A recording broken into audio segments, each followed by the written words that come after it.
is a saying among the Kurds, no friends but the mountains.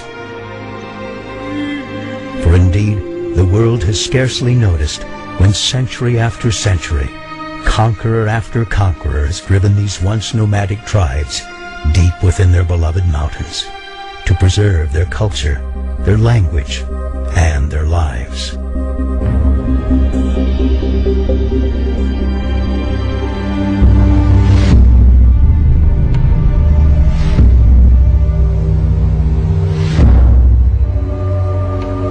Hidden in the shadows of history, resistance against repression became the Kurdish way of life, until atrocities inflicted by a dictator named Saddam Hussein sent shockwaves throughout the world, causing people of every nation to ask, who are the Kurds? For many, awareness arrived on Bloody Friday in March of 1988, when Saddam dropped poisonous gas on the Kurdish city of Halabja, killing 5,000 within minutes, followed by 7,000 more as the bombing continued for days. Halabja was not Saddam's only chemical attack against Iraq's Kurds. It was simply the worst, captured in all its horrific detail, making it a symbol of the atrocities committed by Saddam Hussein. Saddam's tried to wipe the Kurdish people from the face of the earth. The people in Kurdistan, they are so happy because of the liberation and because now they can live in peace and free. To trace the history of the Kurds, one must begin at the beginning. For it was here, in the land some believe was once the Garden of Eden, that this resilient ancient people first left their mark upon the world. Nourished by the headwaters of the Tigris and Euphrates rivers, archaeologists believe it was within this cradle of civilization that Kurdish ancestors first pioneered agriculture, animal husbandry, weaving, metalwork, and the making of pottery. For visitors, a trip through the land of the Kurds is a trip through biblical history. The great prophets Nahum, Jonah, Habakkuk, and Daniel are all buried within the vast borders of what came to be known as Kurdistan. The city of Ahmadiyya still stands, marking the place many believed wise men, known as Magi, began their journey to follow a great star that appeared in the sky. As centuries passed, these tribes would fall to the forces of Alexander the Great at the Battle of Gaugamela, and later rise to their zenith as traders along the legendary Silk Road. In time, the Mongol hordes would make them prisoners, followed by the Ottomans, who would make them princes. But whether their occupiers were good or bad, killers or saints, the Kurds would learn to do what they must to survive. At the end of World War I, the Kurds were finally promised independence, with the dismantling of the Ottoman Empire and the creation of new nation-states.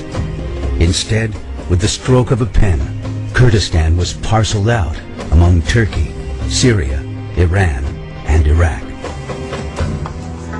Today, the world's 30 million Kurds, equivalent to the population of Canada, make up the largest ethnic group in existence without a recognized state of their own. We are neither Arabs nor Turks and nor Persians. We are Muslims, but we are a different nation. We have our own language, our own history, and our own folklore and everything.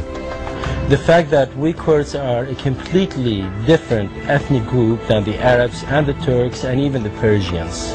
Because of that background and also because of all of the suffering they have seen, they have completely a different mindset. At the time when the central Iraqi regime, before the toppling of Saddam Hussein, was busy with creating weapons of mass destruction, we were busy planting trees and creating new classes at our universities and opening new departments and building centers of education for our children and for our youth. We are trying to build a nation. We are trying to improve the scientific standards of our community. We are trying to spread democracy. We are trying to teach the people how to respect each other and accept the rights of children and women in general. This country is a peaceful country. The people are very, very lovely. I don't think that our region will be a dam between us and another countries and another cultures. The Kurds are an ancient people who've lived their entire lives at the crossroads of the world, accustomed to living with people of many different religions. Today, as in the days of old, you'll find in the hearts of the Kurdish people ethnic and religious tolerance. Today, for instance, in Kurdistan, you see churches beside mosques in the Kurdish cities. You know, we have Christians, we have Armenians, we have Yazidis, we have Muslims, we have Jews, we have all types of religions and ethnic groups, and we've been living together for ages. And that shows, you know, how tolerant the Kurdish people are.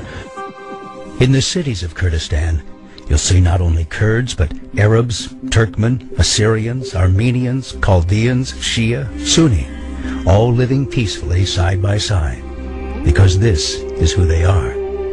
This is how Kurdistan has always been, long before the country of Iraq ever existed.